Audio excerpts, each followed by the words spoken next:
நம்ம செய்ய போகிறது முருங்கைக்கீரை சூப்பு. அதுக்கு தேவையான பொருட்கள் முருங்கைக்கீரை, வெங்காயம், தக்காளி, மிளகு, சீரகம், பூண்டு, தனியா. இப்போ செய் மாதிரி பார்க்கலாம். இப்போ முருங்கைக்கீரை சூப்பு வைக்கிறதுக்கு பாத்திரம் வச்சுருக்கேன். இப்போ அடுப்பு பற்ற வச்சுக்கலாம். இப்போ நம்ம ஒரு சொம்பு தண்ணி வைக்கலாம்.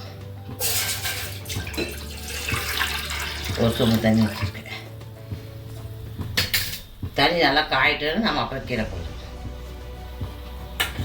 தண்ணி காய்ஞ்சிருக்கு. இப்போ நல்லா கீரை வாஷ் பண்ணிட்டு போடலாம். முருங்கைக்கீரை நல்லா வாஷ் பண்ணிட்டு போடணும்.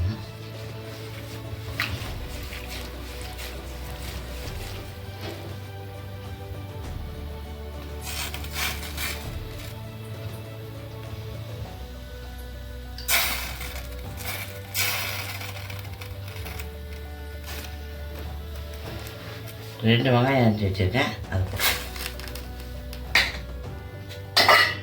தக்காளி ஒன்று கட் பண்ணி வச்சுருக்கேன். அதையும் போட்டு பூண்டு ஒரு 6 பல் தோல் ஊற்றி அதையும் போட்டுக்கணும். லைட்டாக கொஞ்சோண்டு மஞ்சத்தூள் போட்டுக்கணும்.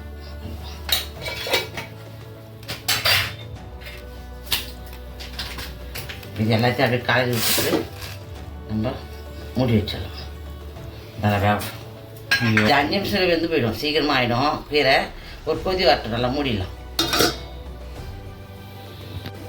கீரை போட்டு 5 நிமிஷம் ஆயிடுச்சு. ரொம்ப வேக விடாதீங்க, கலர் மாறிடும். நல்லா வெந்துச்சு. இந்த அளவுக்கு வெந்தால் போதும். ரொம்ப வேக விட்டுங்க, கசப்பு எடுத்து போய்டும் முருங்கைக்கீரை. போதும். இப்போ ஆஃப் பண்ணிடலாம் கேஸை. 5 நிமிஷமே போதும். இது கரெக்டாக இருக்கும்.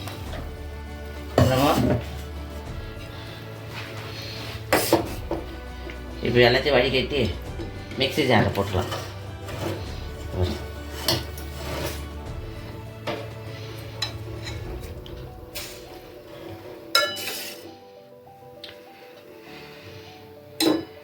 சூடாக இருக்குது. ஆட்டுனாருங்க, உடனே அரைச்சிடாதீங்க. உங்களுக்கு காமிக்கு தான் நான் மிக்ஸி ஜாரில் போடுறேன். இந்த ஆட்டுன்னு அரைக்கலாம். தனியாக 1/2 ஸ்பூன் இந்த போட்டுக்கலாம். மிளகு வந்து நான் 1 ஸ்பூன் போட்டுக்கிறேன். ஏன்னா நம்ம காரம் வேணும் இல்லையா. 1 ஸ்பூன் மிளகு. சீரகம் 1/2 ஸ்பூன். இப்போ இதை அரைச்சிட்டு காமிக்கிறேன். இதை அரைச்சிடலாம். கீரை அரைச்சி இப்போ காமிக்கிறது பாருங்க. இப்போ எத்தனை பேர் பாத்திரம் மாற்றிக்கலாம். அந்த கீரை வச்சு தண்ணியிலே போட்டுங்க. தண்ணி வேஸ்ட் பண்ணாதீங்க.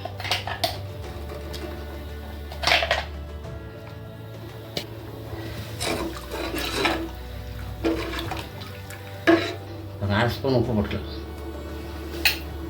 கொஞ்சோண்டு பெருங்காயத்தூள். பெருங்காயத்தூள் போட்டோம் நல்லா ஜீரணம் ஆகும். அதுதான் பெருங்காயத்தூள். நம்ம சூப்பு தாளிக்கு போகிறதில்ல. நீங்கள் அப்படியே குடிங்க. இது உடம்பு ரத்த சோகெல்லாம் நல்லா போயிடும். இரும்பு சத்து அவ்வளோ இருக்குது முருங்கைக்கீரையில். நீங்கள் சாம்பார் வைக்கிறோம், கூட்டு பண்ணுறோம், பொரியல் பண்ணுறோம். அவங்க பிடிக்காதவங்க கூட இதை சூப்பு வச்சு குடிச்சிங்கன்னா அவ்வளோ டேஸ்ட்டாக இருக்கும். நீங்கள் டெய்லியும் சூப் வச்சு குடிக்கலாம். அதை பற்றி தப்பே கிடையாது. இப்போ நல்லா கொதிக்கிட்டோம்.